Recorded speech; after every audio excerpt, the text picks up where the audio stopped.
This video will tackle everything you need to know about the big day and what to expect. I'll also throw in a few things you should know about the before and after, but wow, the test you have been working incredibly hard on preparing for is finally here. So what in the world should you do right before the test on the day before?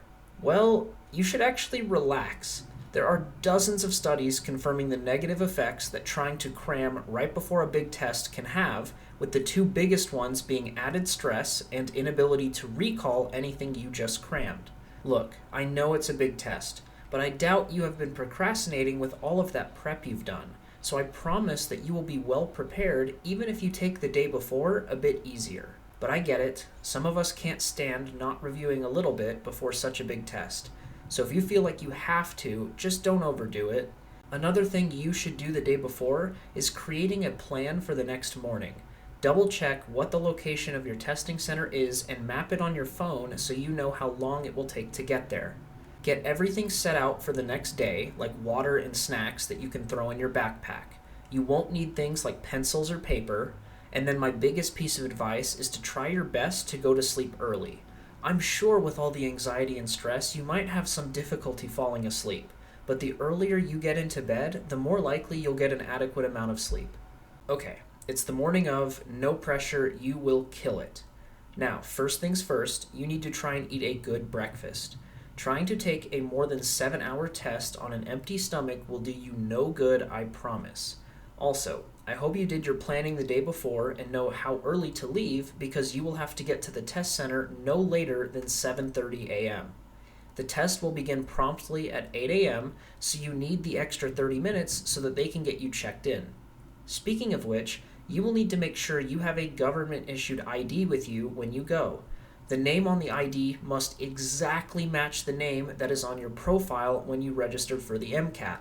Here are a few examples of things that would or would not qualify for an ID. You don't want to be put in a position where you can't even take the test just because you forgot your ID back at home, so please set a reminder on your phone or something to just bring your ID with you the morning of. So what else are you allowed to have on you besides the ID? Honestly, not much. When you are in the testing room, you will only be allowed to have 4 things: your ID, the noteboard and marker they will give you to work on, the storage key to a locker they provide, and foam earplugs they give you just in case if you want to use them. The picture on the right is an example of what the noteboard will look like. The testing administrators take these things very seriously, so the security is actually pretty crazy. When you are about to walk into the testing room, you will actually be patted down as if you were pulled aside by TSA at the airport, and then you can make your way to your assigned computer. Each computer will be facing the outside wall, and behind you will be this giant control center looking room with cameras and people watching behind you to make sure there isn't any cheating going on. So don't try to sneak in anything you shouldn't have. How about the breaks? Well, during the breaks, you will leave the testing room and return to the main waiting area where the lockers are. Just about the only thing you can access during the breaks is food and water. However, you must, and I repeat, you must remove any food or water from your purse or backpack before storing it in the locker. You will not be able to do anything with your bag or purse once you are on a break. You are also not allowed to access anything electronic like a phone. In fact, if you even touch something electronic during a break, they can disqualify your test. So it might be a good idea to just leave all of your electronics in your car.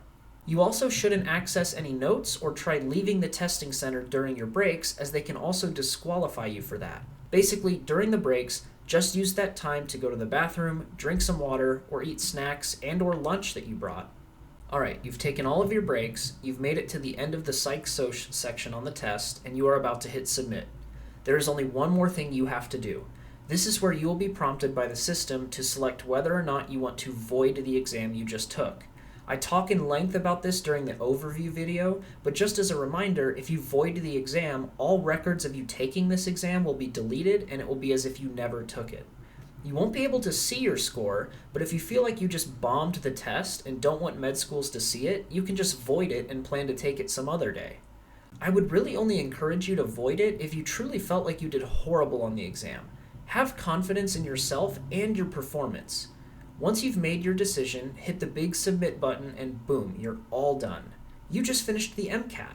So a well-deserved congratulations is in order for you getting this far. I know you are probably watching this video before actually getting to this point, but the congratulations is still well deserved because just getting to the point you're at right now is a huge achievement and you should be proud of yourself. Once everything is over, there are a few things you should know. When you register for the MCAT, you're actually agreeing to a bunch of legal things, one of which involves not discussing any content that was on the exam after the test, especially using anything like social media or the internet to post things about the test, ask specific questions about it, or do anything of the sort.